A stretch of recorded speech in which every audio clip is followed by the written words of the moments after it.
Okay, I'm gonna Well, go on silent now. okay. Well, howdy, everybody. It's 7 o'clock on the East Coast, and it's 4 o'clock on the West Coast, and it's something else in between. This presentation talks about at-risk clients, and because the material is somewhat serious, I will not be as funny and jokey as I normally would like to be during our presentation, but I hope you'll understand why when we get into it. But my goal is to give you a big heads up about at-risk clients and some of the reasons that they might not share their severe psychological distress, so that you don't get in a situation where you think everything's going great with somebody and they're actually really suffering quite a bit. And that way you don't have to be one of the folks that gets surprised when somebody um, uh, drops out of therapy or drops out of life. So that's the reason why it won't be like yuck yuck all the way through. Normally I'd be doing jokes and stuff. So just want to be congruent and have a good tone to this thing. All right. So next slide, please. All right, I'm trying to advance it. How do I do? I hit enter. Am I Um, able to advance oh, it? wait a Yep. minute. There we go. Okay. Yay. Okay. So what? So I'm going to say that while many clients do disclose a great deal to us, concealment does happen. Farber and colleagues found in 2019 that non-disclosure occurs frequently and across multiple topics, settings, and therapeutic orientations. 93% of the sample were found our clients admitted to having lied to their therapist, and the mean number of topics that they reported lying about was 8.4. So they don't just do it once or twice, they keep going. What else does research tell us? Well, in another study conducted by the same folks, 84% of nearly 800 respondents reported that there was a topic they had deliberately avoided talking about or had been substantially dishonest about in therapy. So the vast majority of clients acknowledge some form of concealment in therapy. Are people feeling depressed? Are you feeling anxious? Where are you? You're doing okay? I can only see. Okay. A survey of a number of clients found that the two most reported items of concealment were: I minimized how bad I really feel, and two, I minimized the severity of my symptoms. What might clients or patients conceal or withhold from their therapists? Why might they conceal or withhold from their therapists important truths about their deep psychological pain? And I invite you to type responses in the chat. And just tell me when you want me to advance, Dr. Killian. Any thoughts about? See, I'll try to make this a little bit interactive, but maybe you don't have the energy or the. Oh no, here we go. They want to appear positive to their therapist. Shame. It's uncomfortable. A fear of inpatient treatment facility. Maybe not being honest with themselves, so they can't be honest with somebody else. This is great. Uh, Amazing. My client with severe bipolar symptoms has lied to me before about why she stopped a previous session. Then we talked about it afterwards. Afraid of being judged, fear judgment, trauma, fear judgment. Okay, great. Excellent. Okay, we can advance. Or they might not spoken about it before, so they were tentative about it. Yeah, hesitant. Good. So Farber and colleagues found clients' wishes to look good, score, ding, ding, ding, to be seen as competent, somewhat well-adjusted, or a good person, quote unquote, and to be viewed positively by one's therapist. Some more people scored there. Can make non-disclosure an inviting option. For instance, ongoing severe grief, depression, or feeling one has nothing to live for can elicit profound feelings of shame. Again, ding, ding. Thanks for your participation in the chat. Embarrassment and vulnerability. These feelings can be associated with clients pulling back from discussing pain and struggles openly and candidly. Question: what do you think was the third most prevalent non-disclosure in that study? Please participate to the chat. What might have been the third most prevalent non-disclosure? We talked about 1 and 2 on the other page. What might be the third most prevalent? Suicidal thoughts.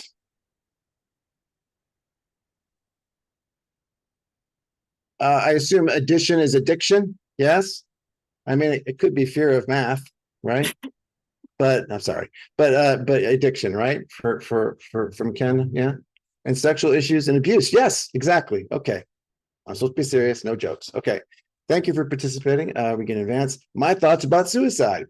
This demonstrates that even the most severe psychological pain, including thoughts of ending their lives, is often hidden from therapists. Farber and colleagues found that suicidal ideation, here henceforth denoted as SI, where that was the third most prevalent item, 21% of the sample of ongoing deception or dishonesty in psychotherapy, involving processes of both actively lying and deliberately avoiding. Did the truth ever come out in therapy? Janelle, it's okay. We have all had a funky keyboard one time or another. Did the truth ever come out in therapy? Well, kind of. Farber and colleagues reported the rate at which therapists eventually detected client dishonesty regarding suicidal ideation was only 6%. Ouch. This is like over long periods of time.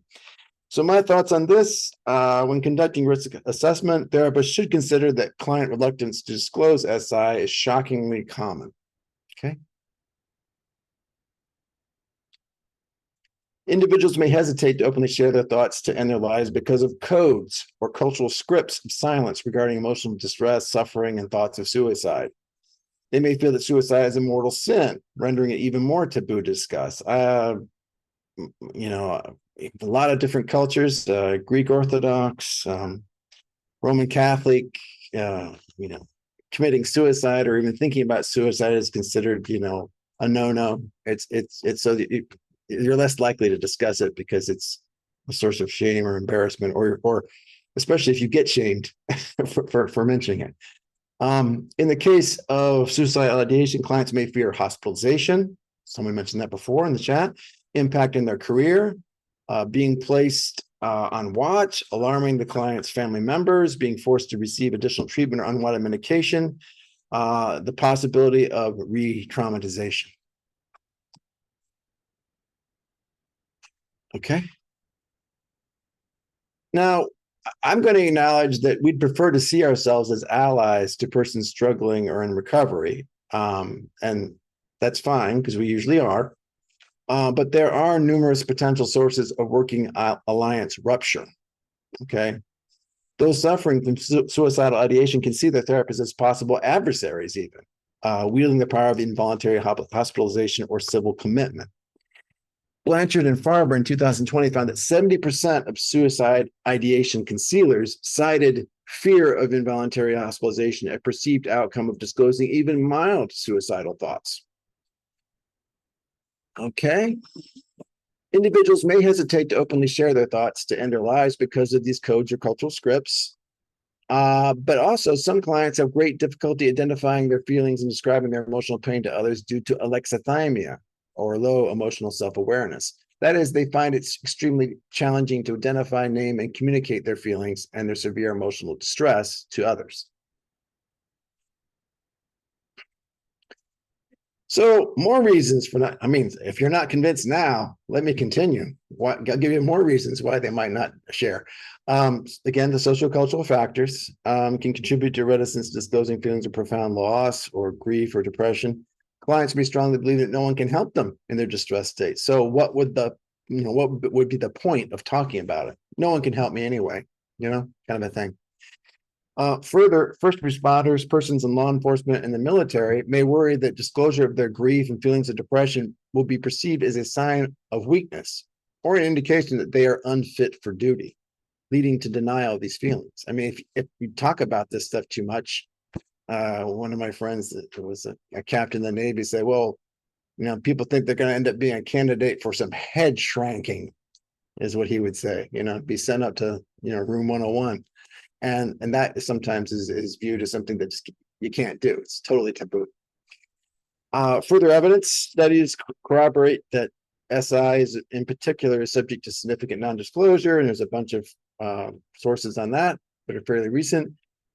Another study found that 58% of adult clients reported they had not disclosed their SI to any healthcare professional. Investigating frequency of non-disclosure of SI in a sample of adult psychiatric patients, Hoyen et al. In 2022 found that 51.5% withheld some information on suicidal ideation during admission. So then, okay, so for the kit and caboodle meta-analysis of 94 studies with a sample of over 1 million people collectively, the total N, Halford and colleagues in 2023 found that less than 46% of people with suicidal thoughts disclosed that they had suicidal thoughts. The overall conclusion of that study was that 50 to 60% of people do not disclose their SI to family, friends, or professionals, and thus remain unidentified and possibly untreated. I'm just keeping up here. Does the military still bench people for being unfit during SI? Well, I don't know. Let's see what Shelley has to say. Yes, I had a client in the military see me and not submit to insurance because he didn't want any mental health issues tied back to his service. And somebody else says, yeah, me too. Okay. So what do we do when clients do not disclose their pain? Clients are loath to discuss current or past suicidal behaviors. A predictor of SI is a strong wish to escape or avoid one's acute psychological pain or psych ache. Originally proposed by Schneidman, 1993, psych ache has been defined as an experience of deep and desperate emotional pain and is a frequent theme of suicide notes. Flammenbaum, 2011, stated that severe psych ache can lead to thoughts of suicide as shedding this mortal coil begins to represent a means of escaping overwhelming and unrelenting pain. When individuals become desperate enough and all other means of coping begin to collapse or are viewed as useless or just not successful, suicide is viewed as a vehicle to get away from unbearable psych ache. So the answer to the question at the top is we can assess psych ache repeatedly, verbally, and through formal assessment.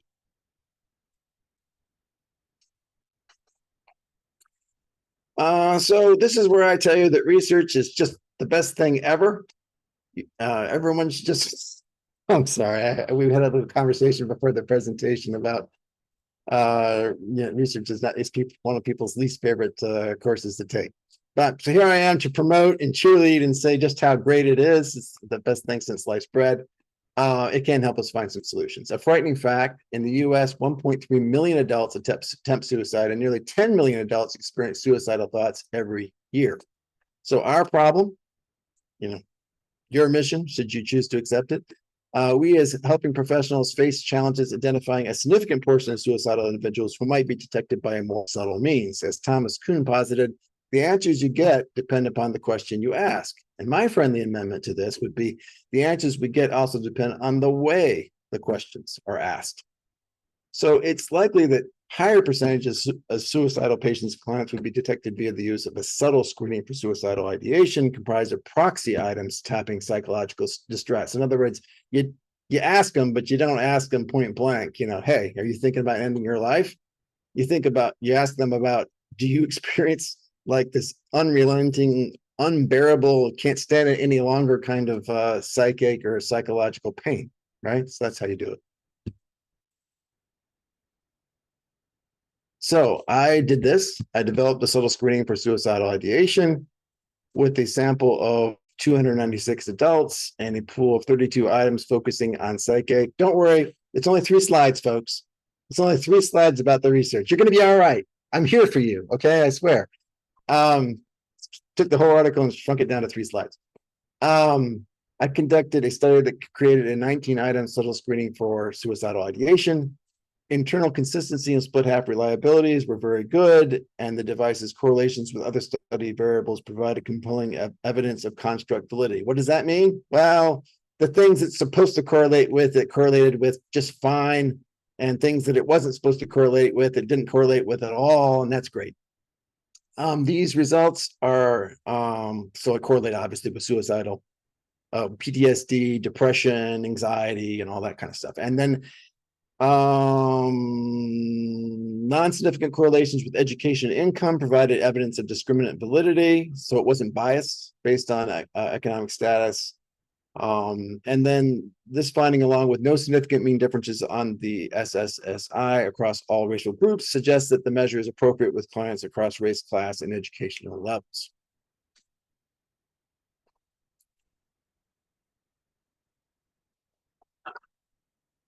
So this is the second of 3 slides. Just hang on. You're going to make it, I swear. So those are the directions, just in case you're wondering what this thing looks like. On the left-hand column, and that's the response. options, and this is a shrinking down of the item content. But you can see, well, I don't know what you can see because you're probably glazing over, right? there's it's numbers and there's lines and right. No, it's fine. It's gonna be good. Is this assessment available to replace the frequent use of PHQ? Yes, it's available from me. It's available from me. I can give you a copy upon request. But look at some of the item content very briefly. I couldn't take my psychological pain anymore. I could not deal with my problems any longer. The psychological pain was unbearable. The pain made my life impossible. I couldn't withstand the pain. Nothing good, decent, or redeeming in me. Woof. Oh my gosh, I'm starting to feel it reading the content. I mean, this is tough, but that's the point. These are proxy items getting at a person feeling really desperate, and they just can't really. They feel like they can't take much more, right? So that's in the first column. So that's one dimension or factor of this. Interestingly, there were two other factors. One was I had some positively worded items just to keep it so it was harder to figure out what this thing was testing, right? So it would be things like I had a lot of respect for myself because I have a lot of self-respect. I treated myself well. Life was exciting and meaningful, right? Sort of the opposite of what you would find on a Beck depression or inventory or a measure of hopelessness, right? So that I flipped it the other way. So I intersperse some of these positive. I think I kick it off with a positive item, actually. So people don't really know what they're filling out necessarily, which is good too, right? Because that's part of what makes it subtle. And then there's the third dimension was some items pulled from my emotional self-awareness questionnaire that I published in 2012. But getting at this idea that some folks just don't have a good handle. They can't put their finger on the pulse of their own emotional states. They have a hard time sort of describing what they're feeling inside, maybe even describing it to themselves, even, right? But communicating is even harder. So that get into that sort of like feeling like you can't really get at it and you can't talk about it with somebody. Yeah. Okay. Third slide of 3. I promised you, and that's what I'm delivering. Okay. A clinical cutoff score of 35 or higher on this device indicates that clients are reporting severe distress. As with any screening, persons identified at risk must be further assessed. So rinse and repeat, right? I mean, you did this once and you follow up and you might do it again at the end and just sort of see where people are. So some family therapy, family systems kinds of stuff to round this out. Suicide ideation in and suicide attempts by family members increase the suicide risk among other members by several times. Recognition of the powerful impacts of suicidal thoughts and suicide attempts as cognitions and behaviors, the impacts they have on family relationships and how they can spur cross-generational patterns or things that you want to think about. You wouldn't have to just be Bowen, or intergenerational therapists to consider these things, but it helps. Studies have found an increased risk of mortality by suicide among those who have experienced sibling suicide death or a death by suicide in the family. Suicide ideation is significantly correlated with exposure to suicide and other close relationships. And individuals losing a family member to suicide in their lifetime are 4.5 times more likely to experience SI. So I think maybe what I'm getting at here is that even if someone isn't presenting as very down or hasn't described a history of depression, if you find out that somebody close to them did attempt or successfully end their lives, you might want to screen them, right? Just on this basis, just on that last finding alone, right? Why is persistent presence so important in effective therapy, and why does one size not fit all? So I could have gone on at some length about this. I decided I'll just grab Virginia Satir's growth model approach to therapy and pull from the communicational stances. Do you remember this stuff, Virginia Satir? Communicational stances? No? I can only see 5 of you and no heads are nodding. So I'm just shrinking in my chair and I'm getting smaller and I'm disappearing. Okay, there it is. Yes, yes. Oh, okay. Now I'm back. All right, good. So do you remember placaters? All right, I'll use this as an example because a lot of the people pick up the phone and set up the therapy session are placaters. And so they do come to therapy. A placater, recall that they try to please at all costs. They may act helpless or weak, always agree, apologize for everything. They downplay their own needs and desires and wishes, and so they deny their self in their communications. Placators tend to be people pleasers. Examples: I just want to make you happy. Why can't we all, get along? Why can't we just have a happy time together here? I want to avoid any unpleasantness here by giving the person what I think they want. Let's not have any conflict. Let's make other people feel good because a conflict-free space makes me feel good. Yes, is this sort of ringing some bells here for placaters? What do I need to make everybody happy? So placaters are the most likely to present for therapy compared to other communicational stances because they're sacrificing the needs for others and they're the quickest to become unhappy. However, you as a therapist need to take extra care in how you work with placaters. A placater needs to be encouraged and prompted and made to feel safe to acknowledge their thoughts, feelings, and needs. They often need help asserting their own needs as they are quite reticent to acknowledge that their needs even exist. So one of our goals in working with placaters is to help them become more assertive and be able to clearly communicate their own needs. Because placaters tend to be very compliant and will say whatever they think other people, including you as therapists, want to hear, less directive therapy methods are likely to be more effective. This is to say the placators will tend to say they've carried out whatever intervention you recommend to make you happy and try to make you feel like you did a great job, but may not actually be satisfied with what's happening in therapy. They just won't tell you, and I've already told you the answer to the question, so let's move on. You use less direct methods with placators. Get them to identify needs and wants and practice voicing them, and give placators multiple options and different ways to go with, say, clinical homework, assignments, not just one thing.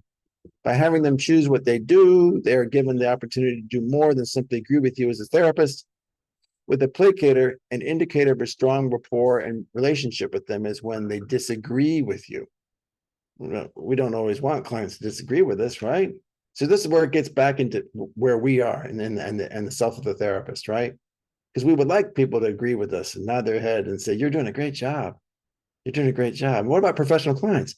Oh, my previous therapist, that person just sucked.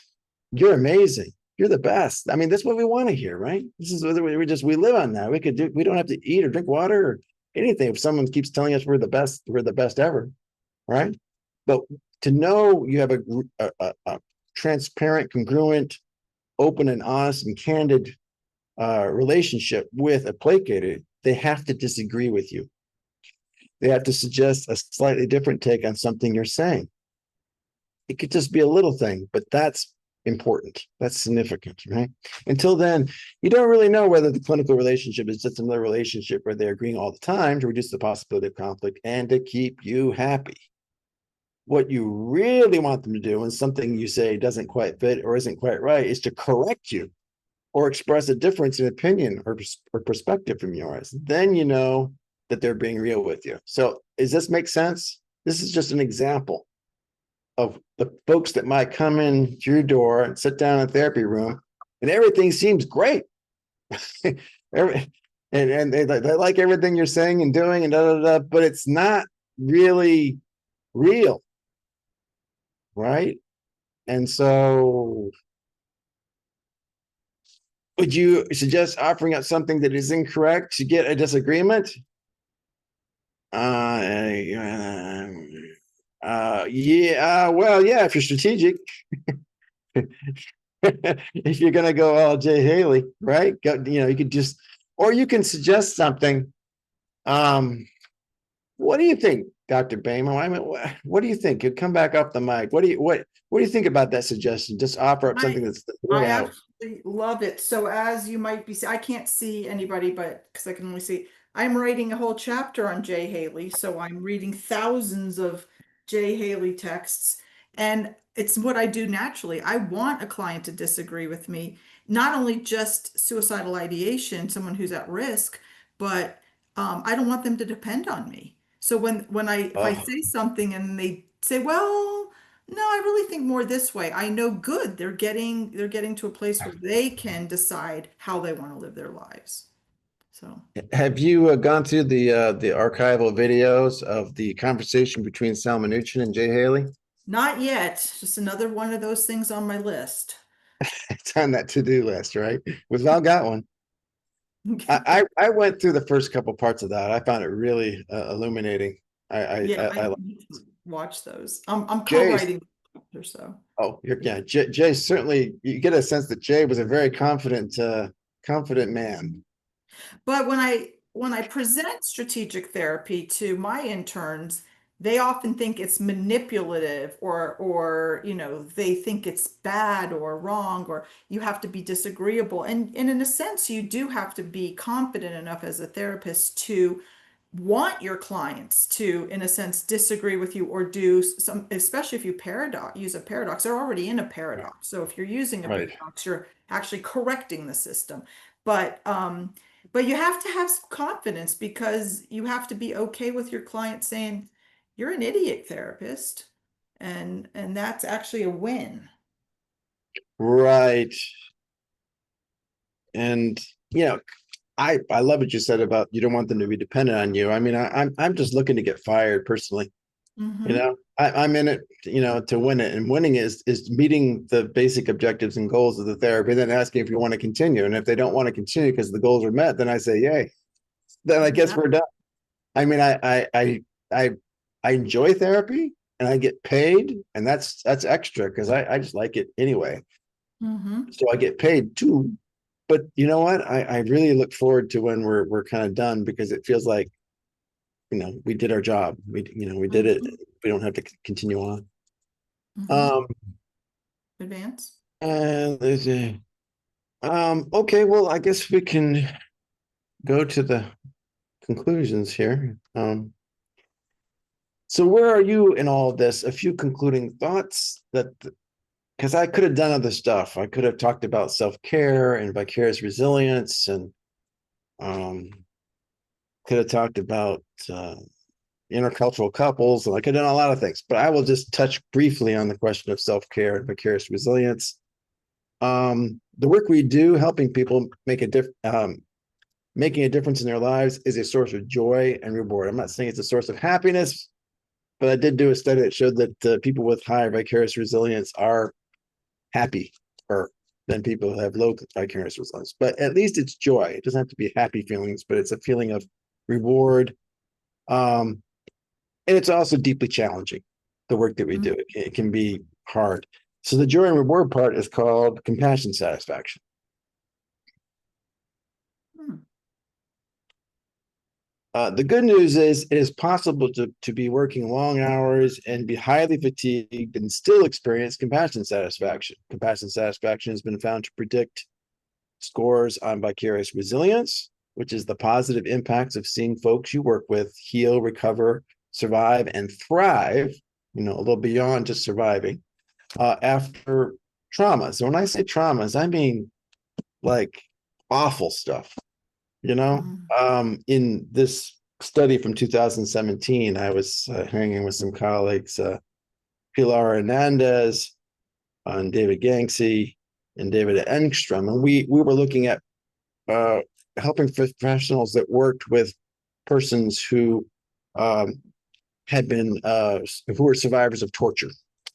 Wow. Okay, political persecution and torture. So I mean, that's about as rough as it gets. I guess. Um, and so yeah, but people who worked with these folks had some pretty high scores on vicarious resilience, and I said, well, what gives? And this is where some of this came out.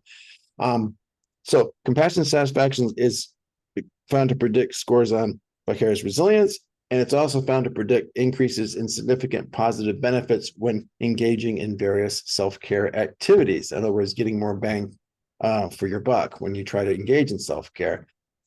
Very quickly, a question: what's self-care? As just an idea, but also as something that you do. What's something you do for self-care?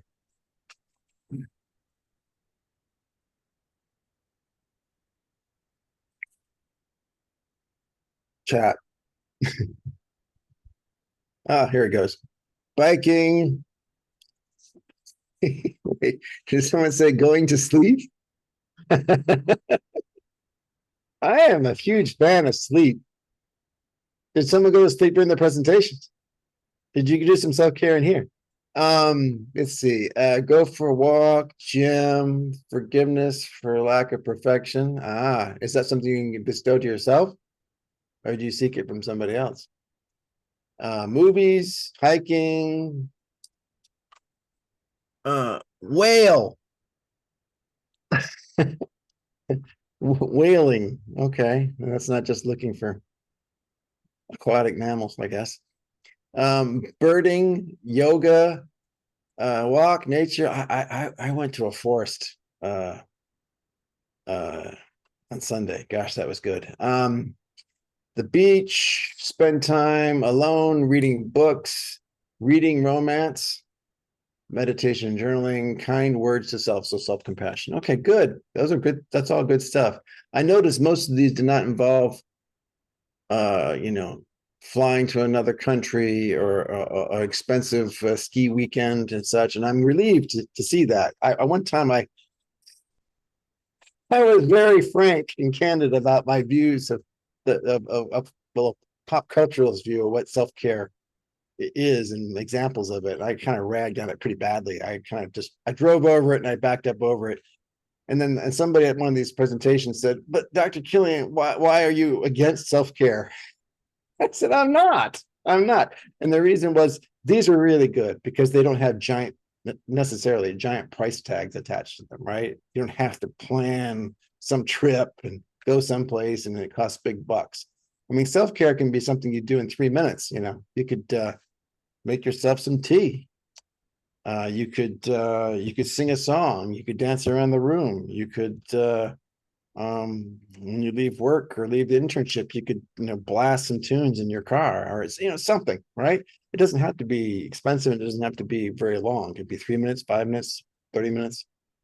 Okay, so the good news is we did that one. In a qualitative study of helping professionals, participants said this about self-care: it's okay to take a break. It's okay to take time to slow down. It's consistency in looking after myself so I can help others. And these statements reflect an understanding and a realization that self-care is essential to be able to continue to provide services to others. So I would say get enough rest, get enough supervision, and social support could be, in your personal life, but it also could be where you work.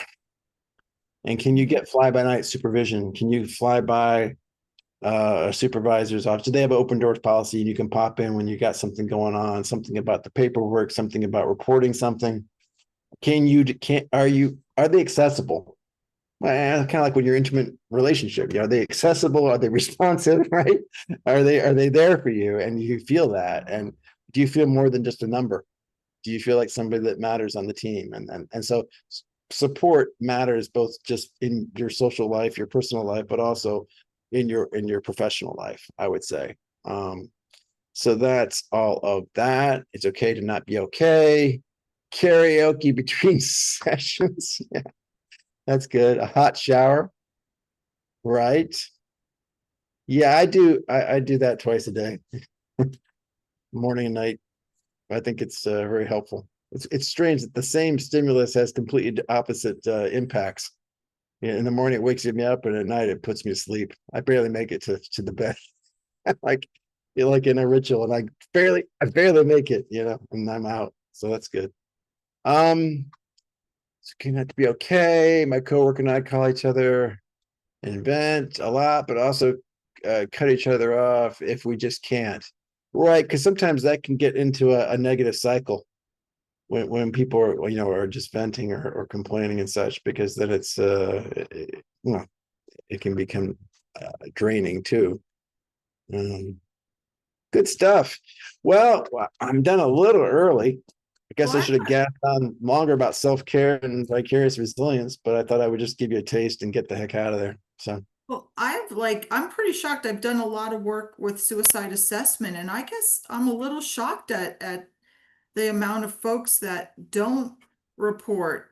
And a lot of suicide assessments are, do you feel suicidal? Are you going to kill yourself? Is that going to be?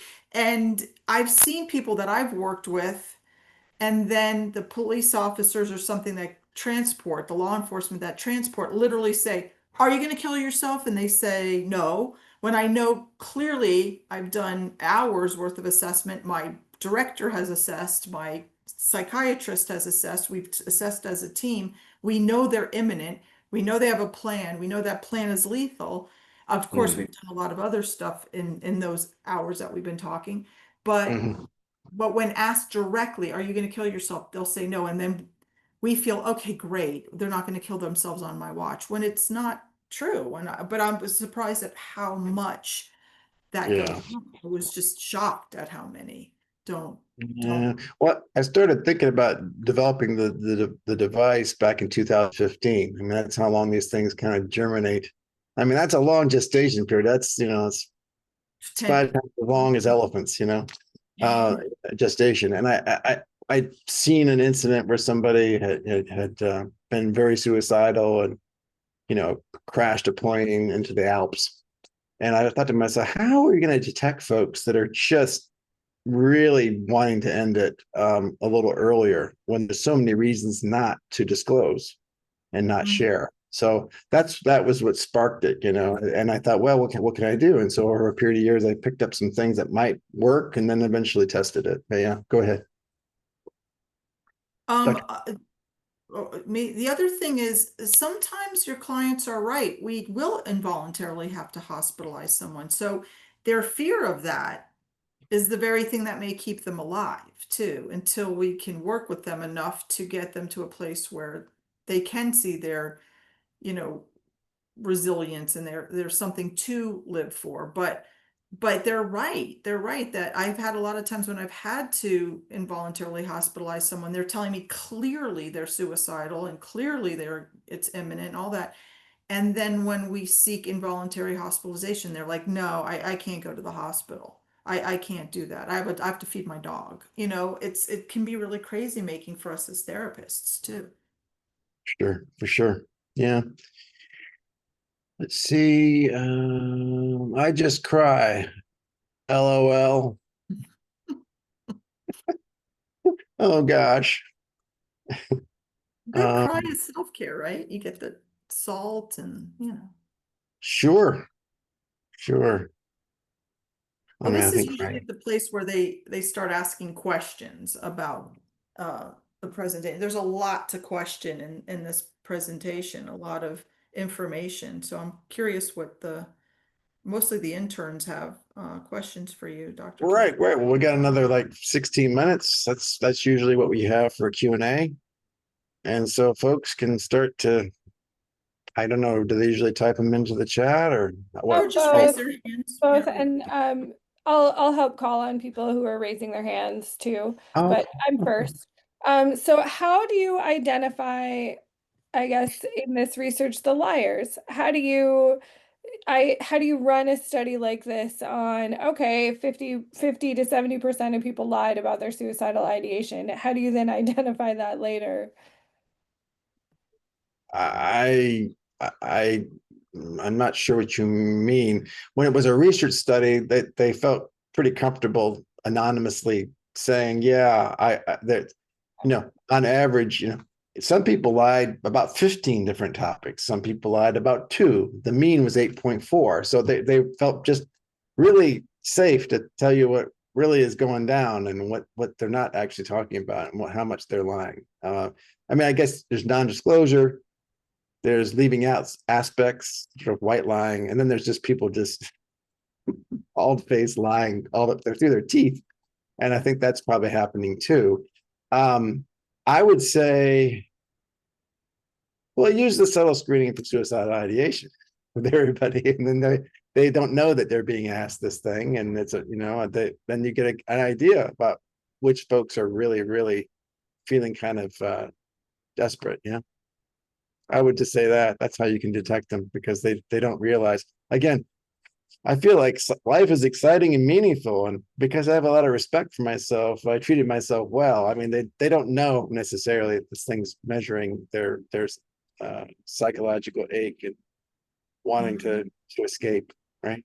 Mhm. So they're Speaking more like of, where can we email to request that SSS? Kyle.Killian@Capella.edu.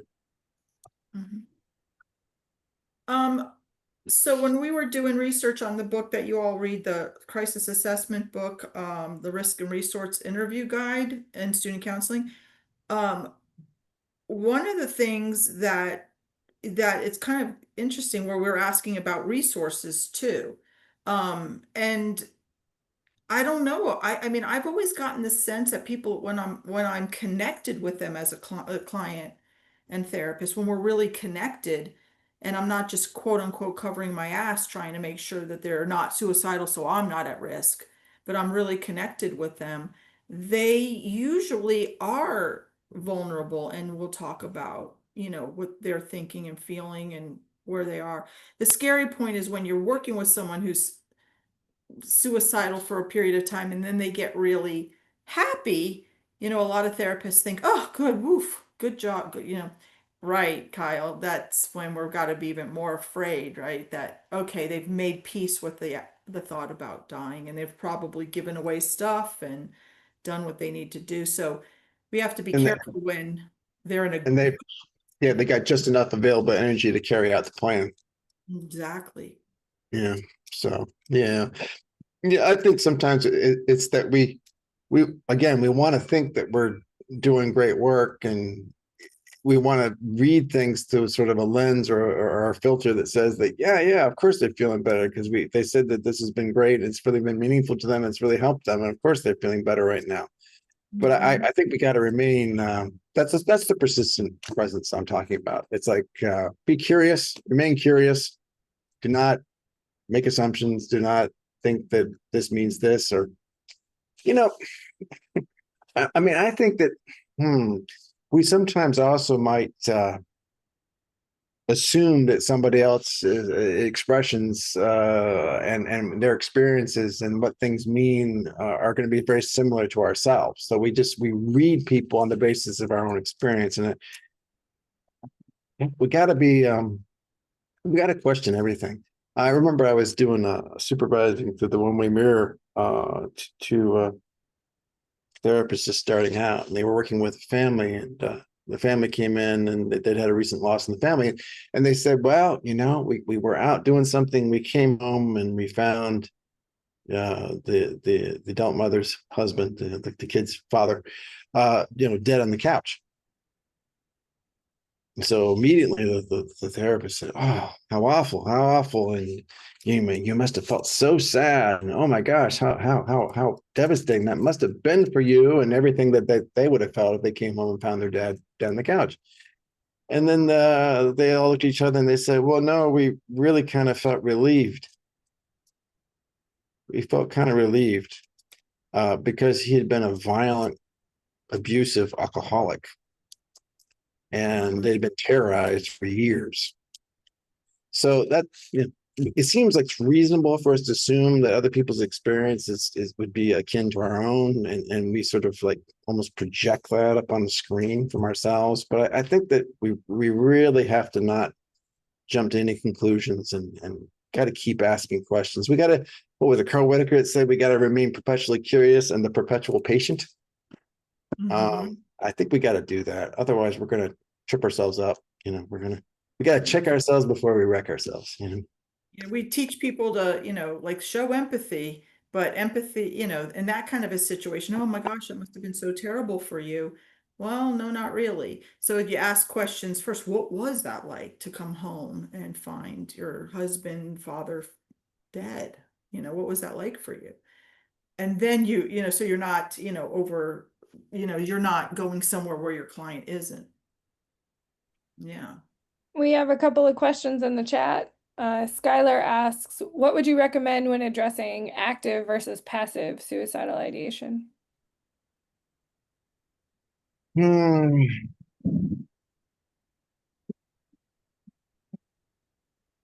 Hmm. Well, I take my own medicine and not assume necessarily that I know what you mean by active versus passive. How about that?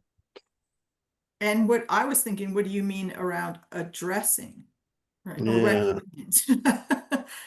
Yeah. So I had a client who came in with presenting symptoms of anxiety and depression, and in her intake form, she said that she had a lot of passive suicide ideation, which to me was indicative of wanting to escape her reality, but not the intention of acting on that.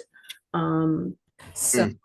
I was just curious to hear, like in your experience, have you ever dealt with cases where you've had clients that have expressed that type of desire to escape their reality, but no real intention of acting on it? And if so, what did that look like, and how did you address it? Well, that's interesting because before I came up with the SSSI, back in the day, I guess it was the early 2000s, I would put an item on measuring people's depression, and I was something like I just felt like I wanted to go to sleep forever, like go to bed and never wake up. I used to put that one on there as a way of detecting just that. I suppose you could ask them questions about, well, what? Oh yeah, well that's the other thing. And backing up way back, 3 blocks here, beep beep. I think that another thing is that sometimes we get the message that if we ask too many questions, it's going to give people ideas. But what we found out from some of this research that I just touched the iceberg, tip of the iceberg on this thing is that folks are they really need to be. You need to really kind of get them to. They're not telling you anyway a lot of stuff that they're already thinking about. So I don't think we're giving them ideas. I think that's kind of a myth, okay, that we need to kind of combat directly and not passively, but actively combat. So I would say that you could ask this person without necessarily giving them ideas that said, well, how do you, so you see yourself as someone that you want to maybe go to sleep and never wake up, you riffing on that item that I used, 20 years ago. And then, but is there, what, I mean, do you ever feel like there might be something you might do to accelerate that or make that happen sooner? You maybe don't want to wait till you're 75 and you pass in your sleep or something.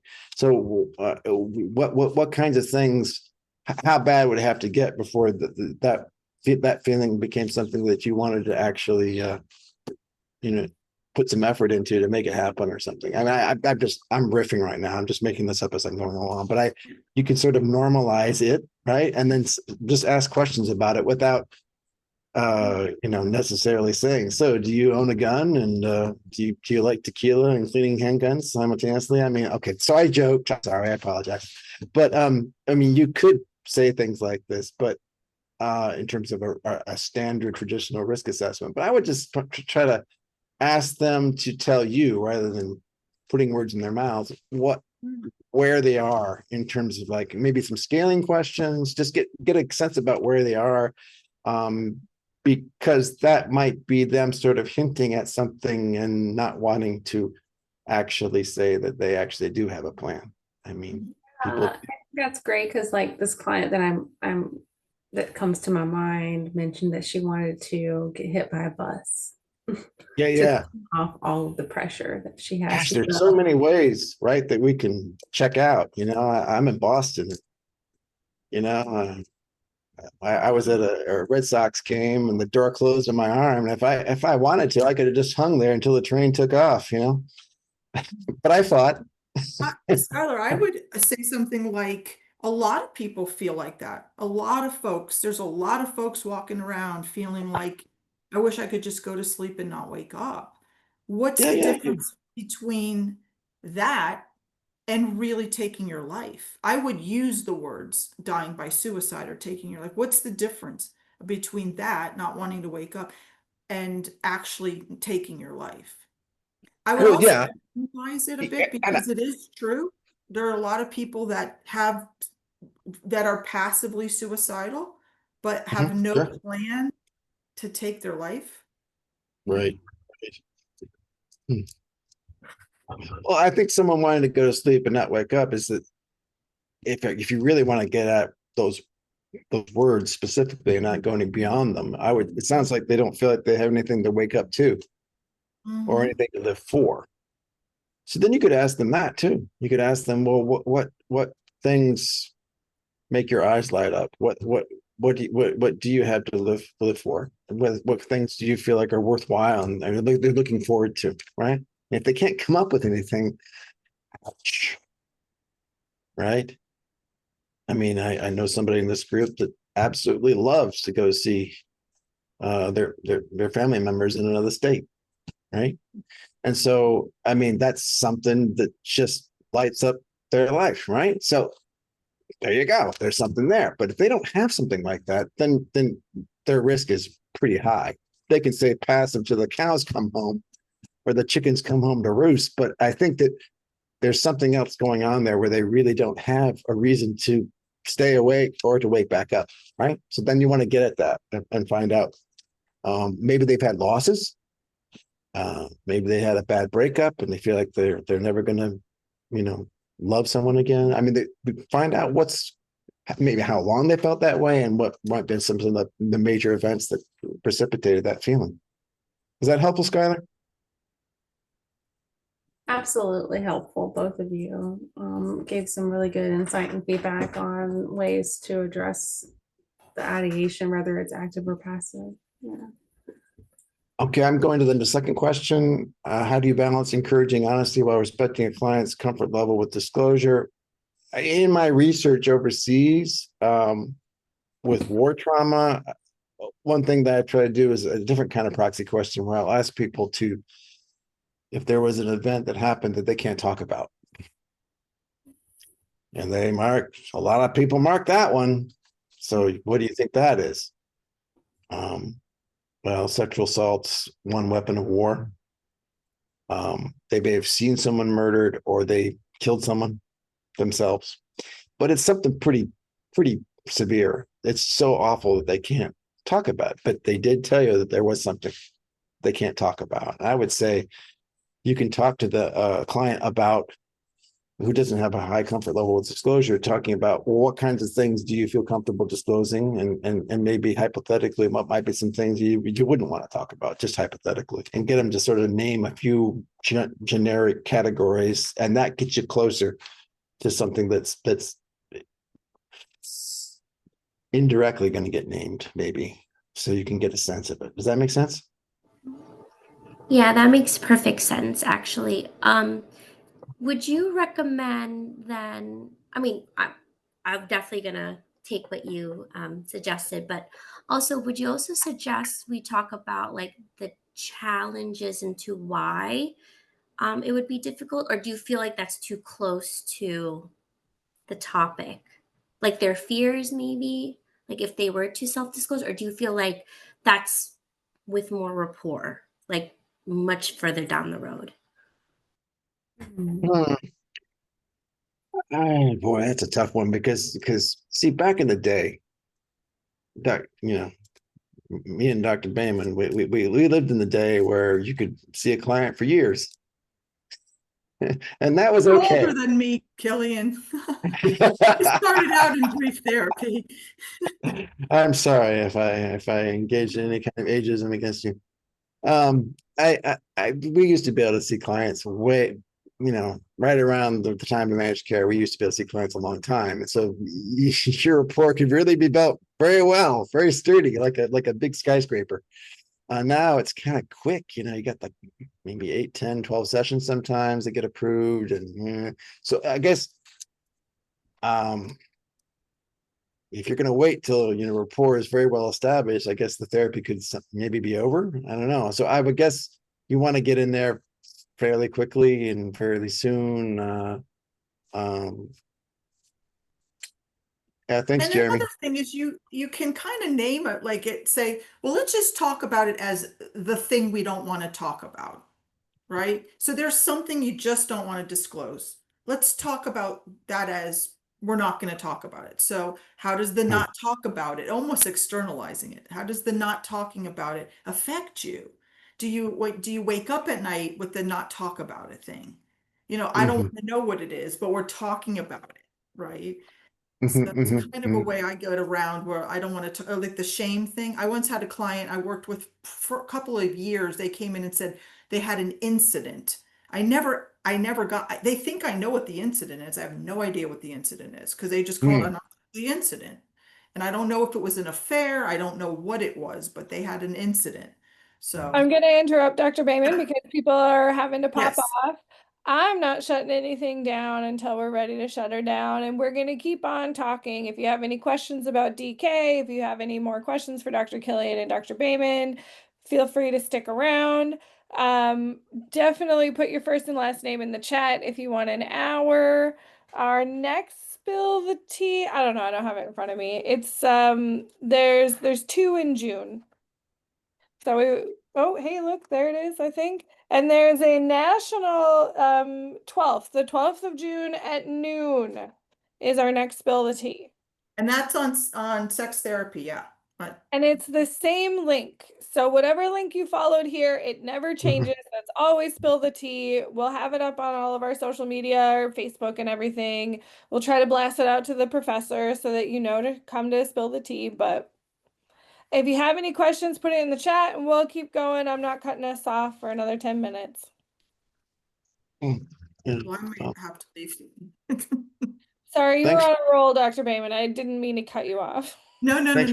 no. Thanks for the I thanks. could talk about this stuff all night. Yeah. No, this was good. I'm glad people, were participatory and didn't hang back and all that.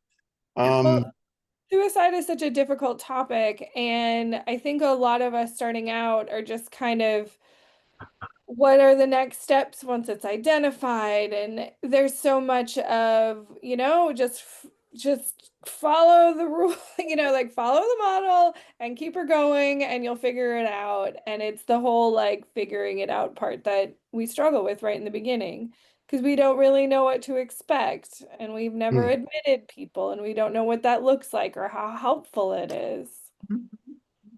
And after Black Lives Matter came out, see, I used to bake where I was in Florida, Baker Act people involuntarily hospitalize them. And one of the ways we did that was law enforcement. And now I have a real problem with calling law enforcement with some clients. It's very threatening. It's very scary. It's not a safe thing to be transported. So things have changed, like how do you get someone safely to a hospital? And our hospital systems have changed too, and their intake and their like psych departments have changed significantly just over the last 5 years. And my coworker admitted somebody last week, and the person went there, sat in the ER, and the nurses kind of scared her, asked her, "Are you suicidal?" And she said no, and they just let her go. Yep. And she was. That's the sad thing. It happens all the time. Are you suicidal? I had one client she was suicidal and she voluntarily went to, usually I would want them involuntarily hospitalized. The person assessing her asked, are you going to kill yourself tonight? And she said, probably not tonight, but maybe tomorrow. And the person said, we'll come back tomorrow then. Oh my God. You're Let me kidding. come back tomorrow if you're still here. Right. I mean, I'm not, That's, I'm feeling bad for the hospitals. They don't have space. They're not, but it's hard. I'm not there yet. I don't feel bad for the hospitals in that circumstance. Yeah. yeah, that is rough for sure. Anyone else got anything? Anybody feeling intense psych ache or pain? Anyone want to volunteer? Don't feel like taking an instrument. Just wanted to say, oh, I feel very desperate right now. You can tell Don't me. say that. I'll have to call Kelly or somebody. I really like the We chat. trying. I No, like the chat list. I want to know, Yeah. So anyway, well, you got my email, so Yeah. you can tell me that way, I guess, if you wanted to. But Well, it's I think a you're gonna get a tricky lot of topic. emails. Yeah, I it's think a you're going to get a lot of emails of requesting your assessment. Mhm. Yeah. Well, this was great. I'm glad people turned up and, have me back someday. Yeah. Okay. And if you would like to be a new member of DK, a lot of alumni and professors are joining. Well, no, Dr. Killian is Oh, you are already? Oh, wow. being inducted on the 9th. Yeah, Oh, it's so nice. I'll do it twice. Yeah. I will see you next week then. All right. And All right, it's kind of fun, but take care, everyone. And when I say that, I mean take care. Do what you need to do to get care.